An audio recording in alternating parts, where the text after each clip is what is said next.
আসসালামু আলাইকুম। আমি সালমা হকানি আরিয়া লাইফস্টাইল থেকে আমি সবাইকে স্বাগত জানাচ্ছি। আপনারা সবাই কেমন আছেন? আশা করি নিশ্চয়ই ভালো আছেন। আলহামদুলিল্লাহ আমরা সবাই খুব ভালো আছি। তো আজকে আবারও একটি নতুন ব্লগ নিয়ে চলে আসলাম আপনাদের সামনে। তো আজকের ব্লগে থাকবে আমি আজকে সারাদিন কি কি রান্না বান্না করব সেগুলো আপনাদেরকে দেখাবো, আপনাদের সাথে একটু শেয়ার করব এই আর কি। তো কালকের জন্য যেগুলো রান্না বান্না করার ছিল সেগুলো তো রান্না হয়নি, তো আজকে সেগুলো রান্না করে ফেলি। তো যেহেতু গতকালকে শুক্রবার ছিল, আমাদের দাওয়াত ছিল, সেই জন্য কালকে বাসায় রান্না বান্না কিছুই হয়নি। তো আজকে শনিবার, আজকে মনে হলো যে কালকের রান্নাটা আজকে বাসায় করে ফেলি। আজকে কি রান্না বান্না হবে সেটা বাসার সবাইকে জিজ্ঞাসা করলাম। জিজ্ঞাসা করতে ওরা বলল, তো গতকালকে রান্না বান্নাটাই তুমি আজকে বাসায় করো। তো ভাবলাম যে কালকে যেগুলো রান্না বান্না করার ছিল সেগুলো আজকে রান্না করে ফেলি।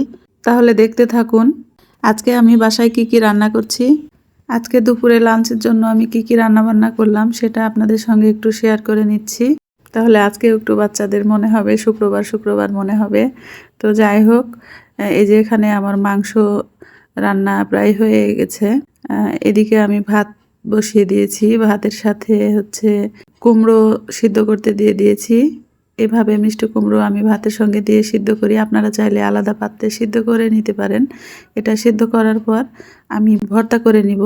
তো আপনারা সবাই মিষ্টি কুমড়ার ভর্তা খান কিনা আমি জানি না, তো আমি এভাবে সিদ্ধ করে নিই।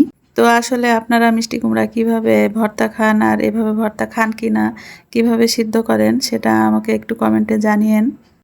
তো এদিকে আমার ভাত হয়ে গেছে, এখন আমি পোলাওটা করে নিচ্ছি।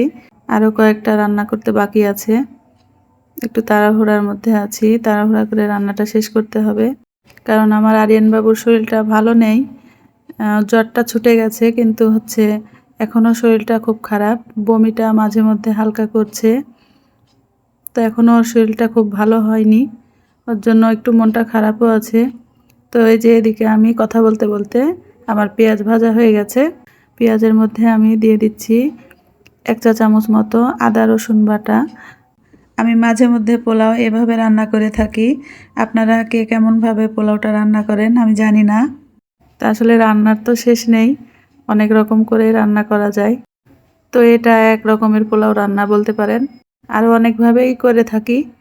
তো আজকে আমি এভাবে করছি, তো আপনারা দেখতে থাকুন। এই যে এখন আমি চালগুলোকে একটু ভালোভাবে ভেজে নিব। ভেজে নেওয়ার পর আমি যতটুকু পানি লাগবে পরিমাণ মতো দিয়ে নিচ্ছি, দিয়ে পোলাওটা রান্না করে নিব। তো এই যে খুব ভালোভাবে ভেজে নিচ্ছি। এরপর আমি এই পোলাওটা নামিয়ে নিয়ে লাউয়ের খোসা আলু দিয়ে একটা ভাজা করব। চালগুলো আমার প্রায় ভাজা হয়ে গেছে, এখন আমি পরিমাণ মতো পানি দিয়ে দিচ্ছি। এই যে আমি 2 কাপ চাল নিয়েছিলাম, এখানে 4 কাপ পানি দিয়ে দিলাম। এবার একটু নেড়ে চেড়ে নিয়ে আমি ঢাকা দিয়ে দেব।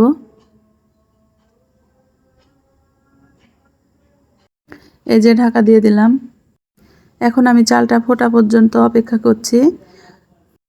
এই যে আমার চালটা ফুটে গেছে, এখন আমি এগুলোর মধ্যে গোটা কয়েকটি কাঁচামরিচ দিয়ে দেব, আর হচ্ছে স্বাদ মতো লবণ দিয়ে দেব, দিয়ে আবারও ঢাকা দিয়ে দিব। এখন আমি লবণ আর কাঁচামরিচগুলো দিয়ে দিচ্ছি। এরপর একটু হালকা হাতে নেড়ে চেড়ে দিয়ে আমি পোলাওগুলোকে ঢেকে দিচ্ছি। এরপর আমি পোলাওগুলোকে হালকা হাতে নেড়ে চেড়ে নিয়ে আবারও ঢেকে দিচ্ছি, আর পোলাওগুলো হওয়া পর্যন্ত অপেক্ষা করব। আর পোলাওটা রান্না শেষ হওয়া পর্যন্ত এখন আমি চুলার হিটটাকে একেবারে মিডিয়াম রেখে দিব। বেশি না, আর 5-6 মিনিটের মধ্যে আমার পোলাওটা পুরোপুরি হয়ে যাবে। তারপর আমি দমে রেখে দেব, পোলাওটা একেবারে পুরোপুরি পারফেক্টভাবে হয়ে যাবে। তো এই যে দেখুন আমার পোলাও রান্নাটা একেবারে পারফেক্টভাবে হয়ে গেছে। এখন আমি পোলাওগুলোকে দমে রেখে দিচ্ছি। আর এর মধ্যে আমি এখন লাউয়ের খোসা, যেটা আলু দিয়ে ভাজা করব বললাম, সেটা আমি এখন ভাজা করে নিব।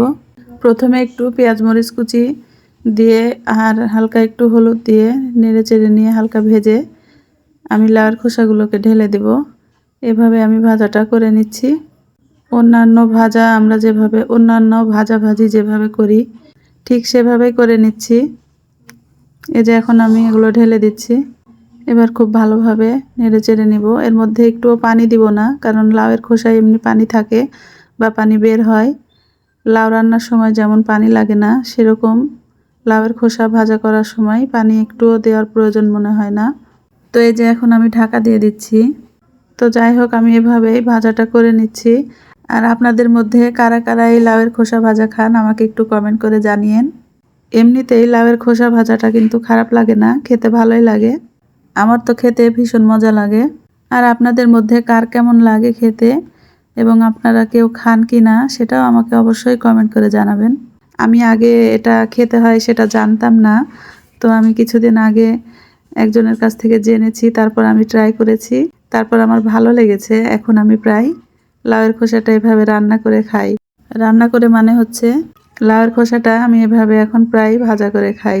এই যে লাউয়ের খোসা ভাজা হওয়ার পর এখন আমি লাউটাকে রান্না করে নিচ্ছি। এই যে দেখুন আমার প্রায় লাউটা রান্না হয়ে গেছে। এখন আমি সামান্য একটু জিরার গুঁড়া দিয়ে লাউটাকে নামিয়ে নিব, তাহলেই হয়ে যাবে। এই যে দেখুন আমার প্রায় রান্না শেষ হয়ে গেছে। তো এই লাউয়ের তরকারি খেতেও কিন্তু ভীষণ মজার একটা খাবার। এই লাউ খেতে আমার খুব ভালো লাগে। তো লাউয়ের অনেকগুলো রেসিপি আমার জানা আছে, সেগুলো আপনারা যদি দেখতে চান তাহলে আমাকে কমেন্ট করে জানাবেন। তো আমার একটা ইউটিউব চ্যানেল খোলা আছে, সেই চ্যানেলের নাম হচ্ছে আমার কথা আমার রান্না। আমার এই পেজে লিংক দেওয়া আছে, তো আপনারা চাইলে আমার চ্যানেল থেকে ঘুরে আসতে পারেন। এখন আমি সব খাবারগুলো বেড়ে নিচ্ছি, বেড়ে নিয়ে টেবিলে খুব সুন্দরভাবে সাজিয়ে দিচ্ছি। তো এখন আমি কুমড়ো ভর্তাটা করে নিব। তো আপনারা দেখুন আমি কুমড়ো ভর্তা কিভাবে করছি।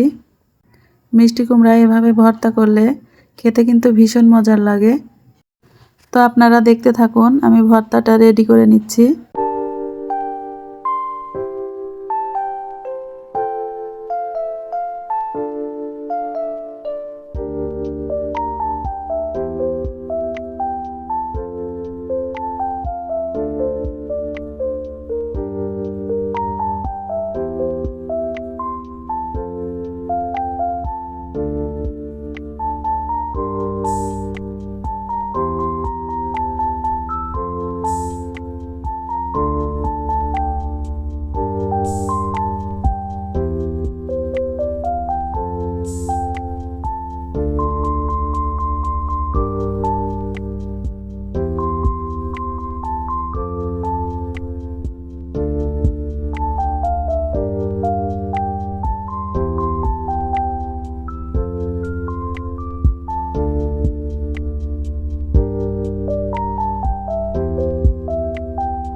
আপনারা যারা ইউটিউব চ্যানেল থেকে দেখছেন তাদের জন্য বলছি, আমার এই ভিডিওটা যদি আপনাদের ভালো লেগে থাকে তাহলে অবশ্যই আমার চ্যানেলটাকে সাবস্ক্রাইব করে আমার পাশে থাকুন। আর পাশে থাকা বেল বাটনটি অন করে রাখবেন যাতে পরবর্তী ভিডিও সবার আগে পেয়ে যান। আর লাইক কমেন্ট শেয়ার অবশ্যই করবেন। আর যারা ফেসবুক থেকে আমার পেজ থেকে দেখছেন তারা আমার পেজটাকে ফলো করুন। তো আজকের মতো আমি ভিডিওটা এখানেই শেষ করছি। আবারও অন্য কোনো দিন অন্য কোনো নতুন ভিডিও নিয়ে আপনাদের সামনে চলে আসব। সেই পর্যন্ত আপনারা সবাই সুস্থ থাকুন, ভালো থাকুন। আজকের মতো আমি এখানেই বিদায় নিচ্ছি। আল্লাহ হাফেজ।